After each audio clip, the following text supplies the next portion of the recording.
अब हम लोग अगले कॉन्सेप्ट में चलते हैं, व्हीट स्टोन ब्रिज। इसके बेस पे कौन सा इंस्ट्रूमेंट है? Meter bridge. ठीक है।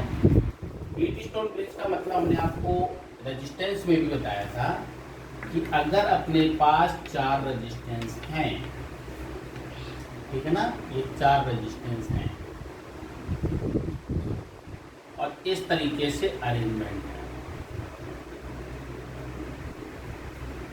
जैसे मान लो ये ए है, ये मान ले बी है, ये मान ले सी है, ये मान ले डी है, ये resistance P Q R S है। ठीक है ना, क्लियर है? P Q R S. इसके क्रॉस कोई बैटरी को हम लोग ने जोड़ दिया। क्लियर? अगर इनके बीच में कोई रेजिस्टेंस जुड़ा हो, मान लो कि R1, या फिर कोई गैल्वेनोमीटर हो जो करंट को डिटेक्ट करती है, कोई भी चीज ऐसी जुड़ी हो, तो इसमें जो व्हीट स्टोन ब्रिज है, तो अगर ये बैलेंस है, मतलब अपन को बैलेंस व्हीट स्टोन ब्रिज देखना है, balance WSB wheat stone bridge. ठीक है। तो बैलेंस की कंडीशन हमने बताई थी कि आप रेजिस्टेंस को P/Q इक्वल टू R/S है, तो इस कंडीशन में क्या होगा? पहला पॉइंट कि VB इक्वल टू VD, या ये कह सकते हैं I जो R1 के थ्रू रेजिस्टेंस है, के थ्रू करंट है, वो भी क्या होगी? 0 होगी। इन तीनों में अगर कोई भी कंडीशन हो तो इसको क्या बोला जाएगा? B/D, यानी कि बैलेंस व्हीट स्टोन ब्रिज। इस कंडीशन में जो रेजिस्टेंस होगा, यानी कि R इक्विवेलेंट रेजिस्टेंस,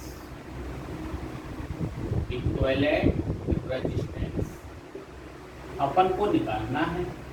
तो देखा जाए तो ये वाला रेजिस्टेंस जो होगा इसको नेगेटिव कर सकते हैं, यानी कि रेजिस्टेंस काम नहीं करेगा। तब ये देखो तो ये दोनों किस में हो गए? सीरीज में। ये दोनों किस में हो गए? सीरीज में। ये बाई ये हो इक्वल टू ये बाई ये हो, चाहे ये बाई ये और ये बाई ये, कोई भी हो। ठीक है ना, चाहे इन दोनों की ब्रांच, चाहे इन दोनों की ब्रांच का रेशियो सेम है, तो पोटेंशियल सेम होगा, और इस करंट के इस ब्रांच के थ्रू कोई भी करंट नहीं फ्लो होगी, पहली चीज। ठीक है ना। अगर इक्विवेलेंट रेजिस्टेंस निकालते हैं जैसे RAC की, तो देखो 1/RAC कितना हो जाएगा भाई? 1/P प्लस R सीरीज में है, प्लस 1/Q प्लस S, ये रेजिस्टेंस इक्विवेलेंट निकलेगा। अगर इसी में सभी रेजिस्टेंस की वैल्यू बराबर हो, P/Q इक्वल टू R/S, तब भी ये कंडीशन आएगी। तो बैलेंस कंडीशन में मान लिया इसकी वैल्यू इसके बराबर है, मान लो R के बराबर, तो उस कंडीशन में RAC जो आएगा, हमने आपको पहले भी बताया कि R के बराबर ही आएगा। समझ में आ रहा है कि नहीं आ रहा? क्लियर हुआ? ये सभी बैलेंस कंडीशन। अब इसी रेजिस्टेंस को हम लोग कई टाइप के हो सकते हैं, कई टाइप के सर्किट हो, सबकी वैल्यू ऐसे ही आएगी। Different form of wheat stone bridge balance की, इसको नोट कर लीजिए, फिर मैं आपको डिफरेंट टाइप इसी के बता देता हूँ। अब हमको डिफरेंट फॉर्म बताना, ये सर्किट था, अपन ने खींच लिया शॉर्टकट में। ठीक है। पहला फॉर्म ऐसा हो सकता है भाई कि ऐसे दिया हो अपने पास, तब भी आंसर वही आएगा। मतलब डिफरेंट फॉर्म है, आंसर सबके वही है।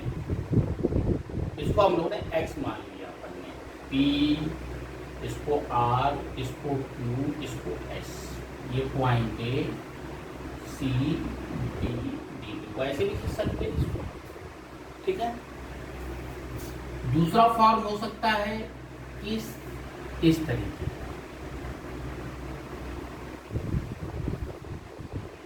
ये मान लो A पॉइंट, ये मान लो C पॉइंट, ये मान ले बी पॉइंट, ये मान ले डी पॉइंट। ठीक है, अब देखो एक रेजिस्टेंस ऐसे जोड़ सकते हैं, एक रेजिस्टेंस ऐसे जोड़ सकते हैं, जब वो जुड़ा हुआ है बी और डी के बीच में एक्स जोड़ दिया, समझते जाओ। ए और बी के बीच में क्या है, पी है। ठीक है, ए और बी के बीच में, सॉरी क्यू, क्लियर। बी और सी के बीच में क्या है, आर है। ए और डी के बीच में क्यू, सॉरी क्यू है ना, ये क्यू है। ए और बी के बीच में पी है। ठीक है, डी और सी के बीच में एस है, तब भी वही वैल्यू आएगी, दूसरा फॉर्म हो गया। ठीक है, क्लियर है। और बना लो एक फॉर्म और बता देते हैं, सबका आंसर, सबकी रेजिस्टेंस सेम है। जैसे मान लो 10 ओम 10 ओम 10 ओम 10 ओम, सब 10 ओम दिया, 10 ओम आएगा, यहाँ बताया आपको। ठीक है, अगर अलग अलग है तो आप इसको जोड़ के चलिए वैसे। ठीक, एक फॉर्म और बता देते हैं जो काफी पेपर्स में या आपके बुक्स में रहती है, बनाइए इसको, फिर आगे एक फॉर्म बना देते हैं। तीसरा सबसे इंपॉर्टेंट इस तरीके से दिखाई पड़ता है। ठीक है, देखो ए पॉइंट इधर ले लिया, सी पॉइंट इधर ले लिया। ठीक है, अगर इसमें ध्यान से देखो ए और बी के बीच में क्या जुड़ा हुआ है, पी। उसी डायग्राम पे लेते जाओ, बी और डी के बीच में क्या मान रखा है, एक्स। ठीक है, और ए और डी के बीच में क्या जुड़ा है, क्यू। तो पी क्यू, अच्छा देखो डी और सी के बीच में क्या जुड़ा हुआ है, एस। तो ये क्या हो गया, आर। देखो बी और सी के बीच में ऐसे भी जुड़ सकते हैं। अगर इसमें ध्यान से देखो तो अगर ए पॉइंट को पकड़ के ऐसे उठाया जाए तो देखो वही सर्किट बन जा रहा है कि नहीं बन जा रहा। ए पॉइंट को पकड़ा, वही वायर ही तो है। अगर इसको पकड़ के ऐसे उठा के बाहर करते हैं तो वही चीज बन जाती है। ठीक है ना, तो ऐसे भी रिप्रेजेंट करते हैं।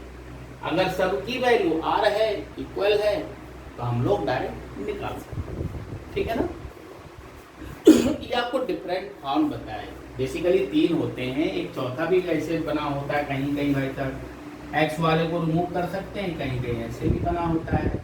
एक रेजिस्टेंस ऐसे लगा है, एक रेजिस्टेंस ऐसे घूम के लग गया भाई, ऐसे भी हो सकता है। समझ में आ रहा है कि नहीं आ रहा है? ए और सी हो गया, ऐसे बना हो सकता है भाई। सी और डी के बीच का वायर हटा के जोड़ भी सकते हैं, अलग भी कर सकते हैं, सेम पोटेंशियल भी मेथड है। तो ये पॉइंट हो गया, ये हो गया पी, ये मान लो आर, ये मान लो क्यू, ये मान लो ऐसे, इसको घुमा दो ऐसे या सीधा सीधा रखो, ये बीच का वायर हटा दो, सब कुछ भी वही का आंसर आएगा। तो हमने आपको डिफरेंट फॉर्म ऑफ बताए। अगर मान लो ये कंडीशन नहीं है तब कैसा होगा, अनबैलेंस होगा, तब इस तरीके से नहीं निकाल सकते। तो हम लोग ने अभी तक जो बताया वो किसके बारे में बताया, बैलेंस स्टोन के। अब हम लोग बढ़ते हैं अनबैलेंस की कंडीशन। ठीक है, नोट करिए फिर आगे बढ़ते हैं। अब हम लोग बढ़ते हैं अनबैलेंस। रेशियो वही देखेंगे, वही सर्किट है। एक हो सकता है इसकी 2 कंडीशन, या तो बराबर होंगे या तो कम ज्यादा होंगे। अगर P बाई क्यू का रेशियो, ठीक है, R बाई एस से या तो ज्यादा होगा या तो कम होगा। अपन ने पहले केस ले लिया ज्यादा होगा। अगर P बाई क्यू का रेशियो कम होगा R बाई एस से, तब पोटेंशियल बराबर नहीं होंगे बी और डी के। इस कंडीशन में करंट कहां से कहां फ्लो होगी भाई, current will flow from D to B, मतलब डी से बी की तरफ। अगर अनबैलेंस है, जैसे मान लो ये 2 ओम है, ये 4 है, ये 4 है, ये 2 है, तो रेशियो बराबर नहीं है। ये 2 हो, ये 4 हो, ये भी 2 हो, ये भी 4 हो, बराबर रेशियो होना चाहिए। अगर ऐसा उल्टा है तो फिर बैलेंस नहीं होगा, तब ये देखेंगे हम लोग। ठीक है, अगर ये वाली कंडीशन है तो current will flow from B to D, मतलब B से D की तरफ। इसका कहने का मतलब क्या हुआ भाई, हायर से लोअर पोटेंशियल बहता है, इसका मतलब VD की वैल्यू ग्रेटर होगी VB से। इस केस में VB की वैल्यू ग्रेटर होगी VB से। समझ में आ रहा है कि नहीं आ रहा है? ये सभी अनबैलेंस की कंडीशन है। समझ में आ रहा है कि नहीं आया भाई? इसी को बोलते हैं अनबैलेंस व्हीटस्टोन ब्रिज, या फिर बोलते हैं और इनवर्स सिमेट्री। क्या बोलते हैं? Inverse symmetry method. तो भाई साहब अगर ये कंडीशन है, मान लो ये हो चाहे ये हो, तब हम लोग इक्विवेलेंट रेजिस्टेंस कैसे निकालेंगे? तब हम लोग को किरचॉफ रूल का यूज करना पड़ेगा, तब जाके इक्विवेलेंट रेजिस्टेंस आ सकता है। ठीक है ना? तो फिर ये इसको नोट करिए, फिर हम लोग क्वेश्चंस ले लेते हैं ताकि आपको समझ में आ जाए कि कैसे रेजिस्टेंस निकलता है इक्विवेलेंट, और फिर उसका हम एक शॉर्ट ट्रिक्स भी बता देंगे। आपको बिना सॉल्व करे किरचॉफ रूल लगाए हुए भी आप इक्विवेलेंट रेजिस्टेंस निकाल पाएंगे। ठीक है, फिलहाल एक हम लोग क्वेश्चंस लेते हैं, उसको हम लोग सॉल्व करते हैं। फिलहाल के लिए नोट करिए, फिर आगे बढ़ते हैं। ये हम लोगों ने मान लिया क्वेश्चंस ले लिया, इसमें हमको इक्विवेलेंट रेजिस्टेंस फाइंड करना है। ठीक है बेटा, क्या फाइंड करना है? Equivalent resistance. तो भाई इक्विवेलेंट रेजिस्टेंस हमको इनके बीच का फाइंड करना है। मान लो ये पॉइंट और ये पॉइंट है, इनके बीच का निकालना है। 10 वोल्ट की बैटरी लगी हुई, ये 2 ओम, ये 4 ओम, ये भी 4 ओम, ये 2 ओम। देखो 2/4 4/2 रेशियो भी जवाब नहीं है ना? क्लियर? ये 2/4 1/2, ये 2, यानी ये रेशियो क्या है? कम, ये रेशियो ज्यादा। तो करंट कहाँ से भागेगी? ऊपर से नीचे।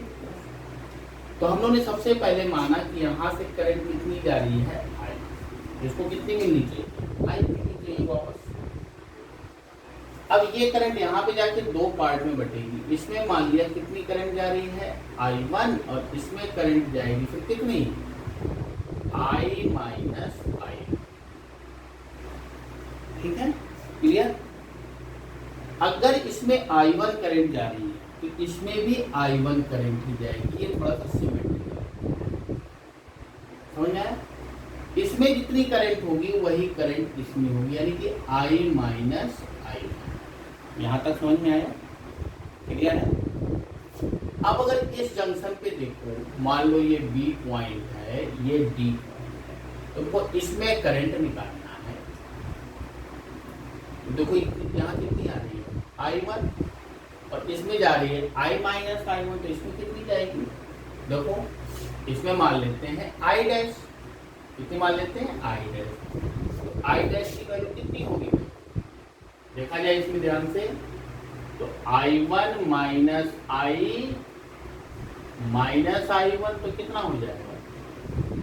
2I1 minus I1। ठीक है, करंट जंक्शन रूल लगा दिया। तो अब इसमें करंट अगर देखा जाए तो कितनी करंट हो गई? 2I1 minus I। अच्छा, करंट इधर उधर बह रही है, तो ये क्या हो गया? हायर पोटेंशियल, ये क्या हो गया? Lower potential. इसमें भी करंट इधर से इधर, ये प्लस हायर माइनस, इसमें भी प्लस, ये माइनस, ये प्लस, ये माइनस, ये प्लस, ये माइनस, सभी कुछ नहीं।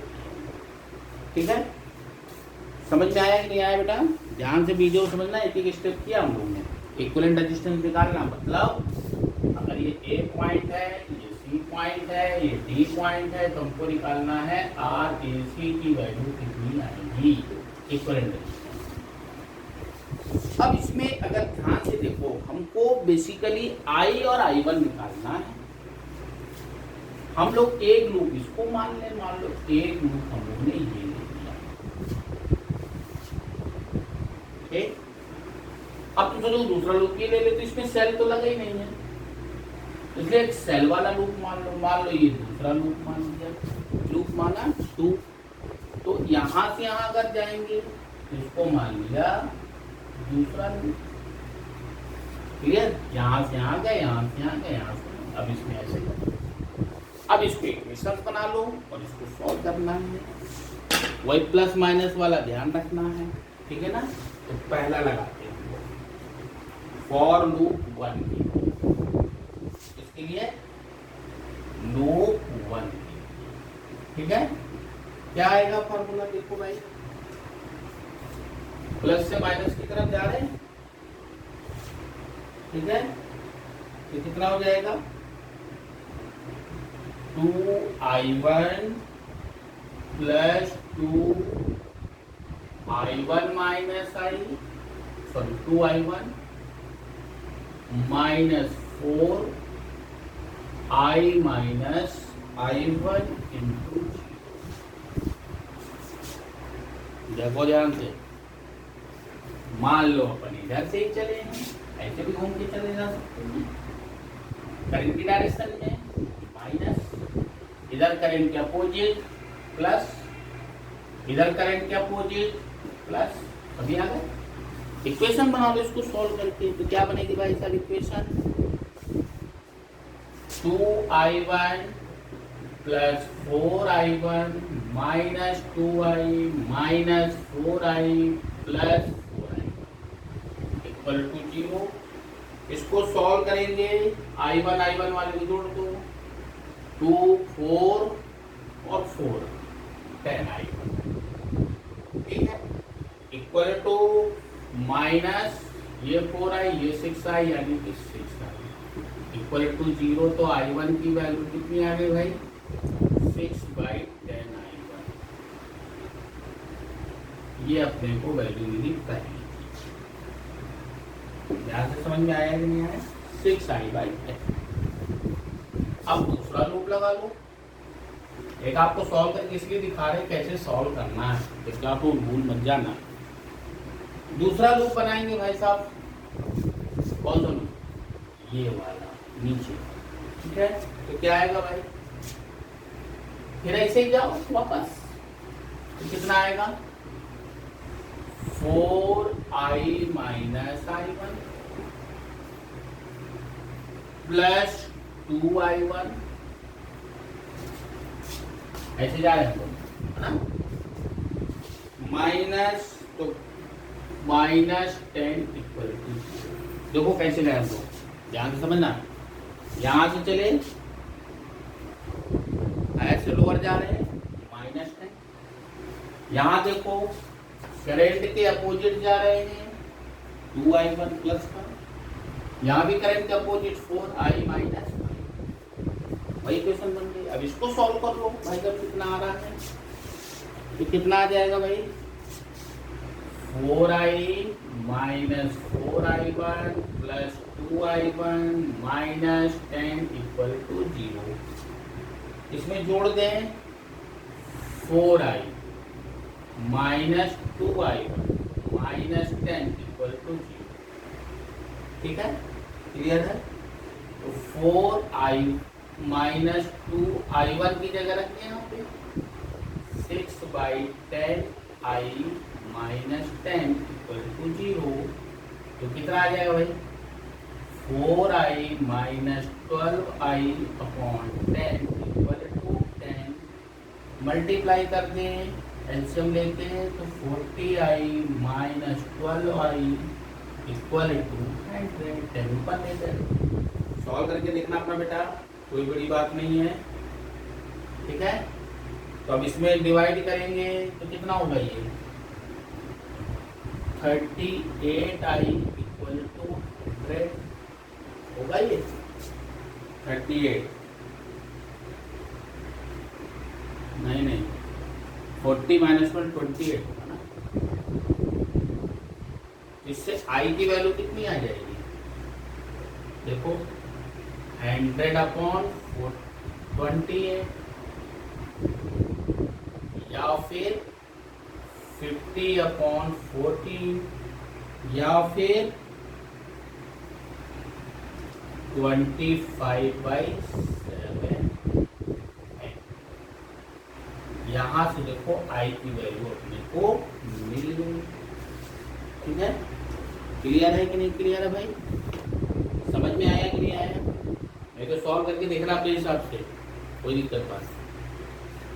अब ए और सी के बीच में करंट हम लोगों ने निकाल ली, कितनी करंट इससे जा रही है। ध्यान से समझना इसको, ध्यान से समझिएगा कि हम लोग ने आई इस सर्किट में कितनी फ्लो हो रही, आई की वैल्यू फाइंड।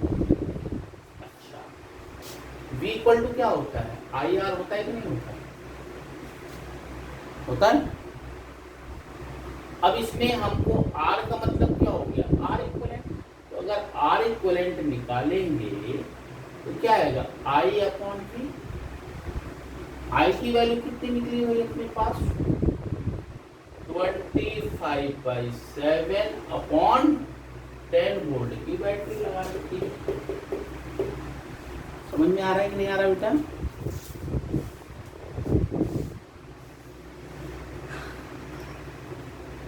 तो R की वैल्यू कितनी आ जाएगी बेटा अपने पास, 10 अपॉन I है, सॉरी V/I होगा ना, V/I। V की वैल्यू कितनी है 10 वोल्ट, I की वैल्यू कितनी है 25/7। ऊपर जाएगा तो 10 इंटू 7 अपॉन 25, 5 से और काट दो, 2 इंटू 7 5, यानी कि 14/5।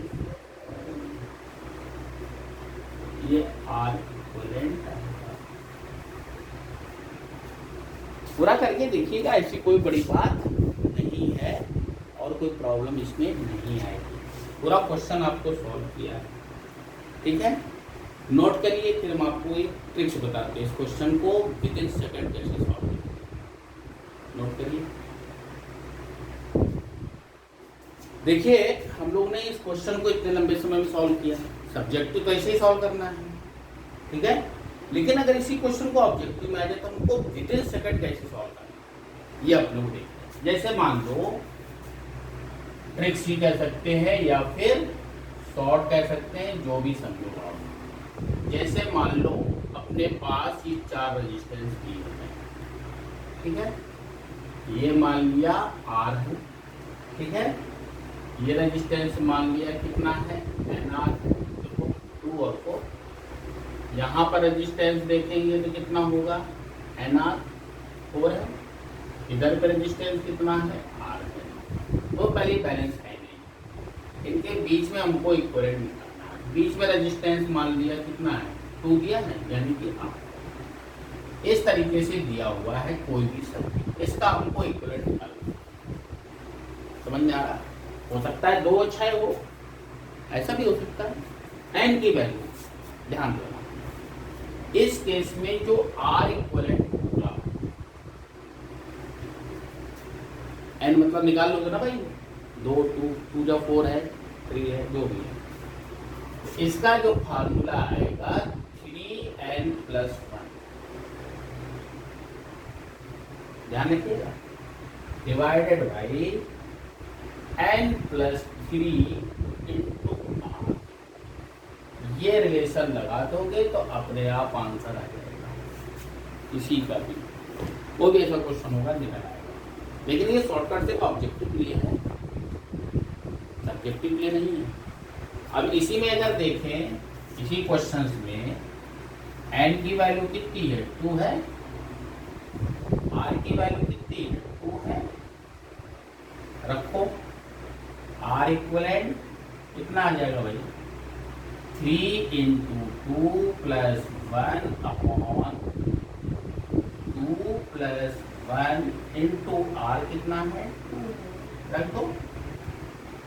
6 + 1 अपॉन 3 इंटू 2, यानी कि 7/3 इंटू 2, यानी कि 14/3। अच्छा हाँ देखो, n+3 है ना ये, n+3 रखने के नीचे कितना आएगा, 5